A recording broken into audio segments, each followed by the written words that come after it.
pada pertemuan kita pada hari ini. Nah, sebelum memulai kegiatan kita, ada baiknya kita berdoa. Marilah kita berdoa menurut agama dan kepercayaan kita masing-masing. Kita berdoa. Amin. Berdoa selesai.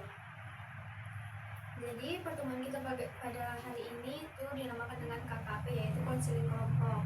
Yang dimana saya jelaskan ya, pengertian dari KKP ini adalah konseling kelompok, dimana yang adalah salah satu bentuk layanan yang membantu anggota dalam memecahkan masalah pribadi dengan memanfaatkan dinamika kelompok. Dan adapun tujuan dari KKP ini yaitu untuk mengentaskan masalah anggota kelompok, juga bertujuan untuk mengembangkan aspek kepribadian anggota kelompok yang lain seperti berani berbicara di depan umum, berani menanggapi pendapat orang lain, dan mampu bertengkar rasa. Jadi di sini kita akan membahas masalah-masalah yang mungkin teman-teman bisa mengusulkan kira-kira pembahasan apa yang mau kita bahas hari ini. Mungkin ada dari Kak Amel dulu. Ya, masalahnya itu kesulitan ekonomi karena harta benda rusak dan hilang karena bencana. Dari Kak Gladys mungkin? Dari saya merasa stres karena bencana yang terjadi. Dari Kak Yopa? Jadi saya merasakan Kak bahwasanya perubahan hidup gaya hidup saya Kak, karena di mana kami itu mengalami perubahan yang signifikan karena bencana yang terjadi. Dari Kak Jian? Saya kan sering merasa linglung seperti orang gila. Tapi pada pertemuan kita ini waktunya sangat terbatas. Jadi kita hanya membahas satu masalah saja. Kira-kira tadi kan ada masalah tentang kesulitan ekonomi. Terus yang kedua ada dari Kak Gladys, yaitu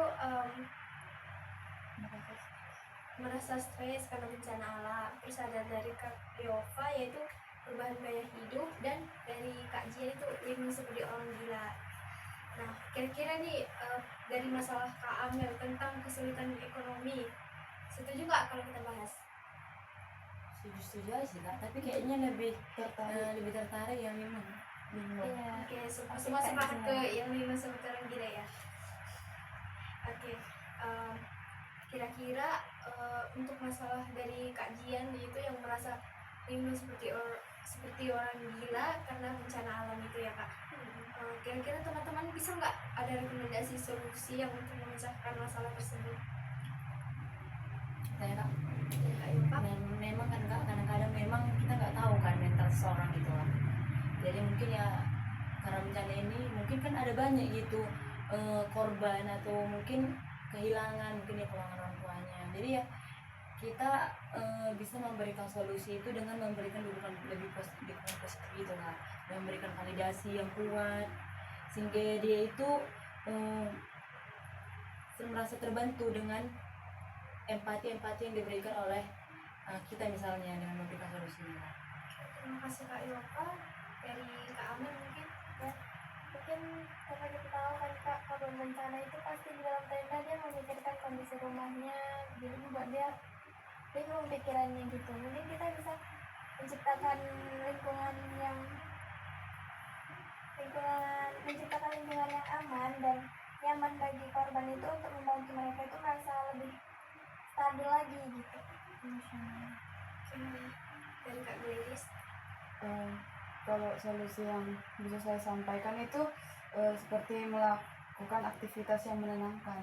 Contohnya itu seperti meditasi, olahraga, ataupun seni yang dapat membantu mengurangi stres dan kecemasan serta linglung seperti orang lain.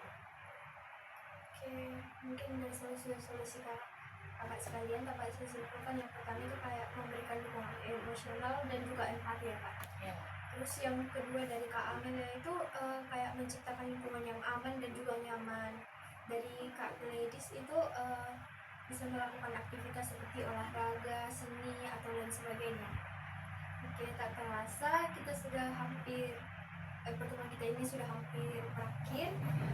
Kita akan melaksanakan mengisi nih BMB 3 yang dimana itu bersikap, bersikap, berpikir, bertindak, merasa, bertanggung jawab. Nah, kakak-kakak mungkin ada yang mau mengisinya Kayak dari Kak Amel? ya mungkin saya berpikir penting ini untuk kita memahami kebutuhan korban bencana dan memberikan bantuan yang efektif untuk membantu mereka pulih dari traumanya. Dari Kak Yoga. Jadi saya merasa kan Kak, saya merasa bahwasanya eh, lebih empati, saya merasa lebih empati dan peduli terhadap korban, karena ada banyak begitu korban, bukan hanya sebagai secara fisik tapi mental mereka juga.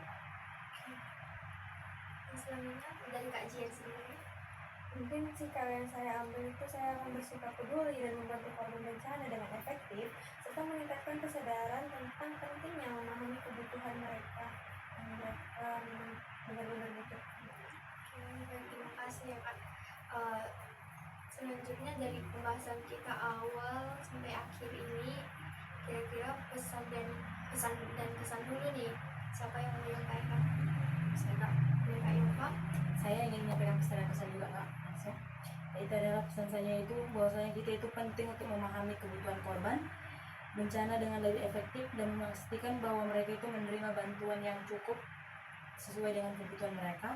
Dan kesan saya itu saya merasa terkesan untuk saya itu terdorong untuk lebih empati dan membantu korban dalam masa kesulitan dalam bencana mereka itu. Selanjutnya adalah komitmen yang mungkin dari Kak Jian sendiri lah. Saya berkomitmen untuk meningkatkan kesadaran tentang pentingnya memahami kebutuhan korban bencana dan memberikan bantuan yang lebih efektif lagi untuk membantu mereka pulih dari bencana sesegera mungkin. Baik, terima kasih saya ucapkan atas pendapat-pendapat yang luar biasa dari teman-teman sekalian. Nah, berakhir sudah pertemuan kita akhiri dengan doa. Dari teman-teman mungkin ada yang ingin memimpin doa? Dari Kak Jian. Kita akhiri pertemuan ini dengan berdoa menurut agama dan kita masing-masing berdoa dimulai. Doa selesai. Oke, saya ucapkan terima kasih dan sampai bertemu kembali. Ya Kak. Ya, Kak.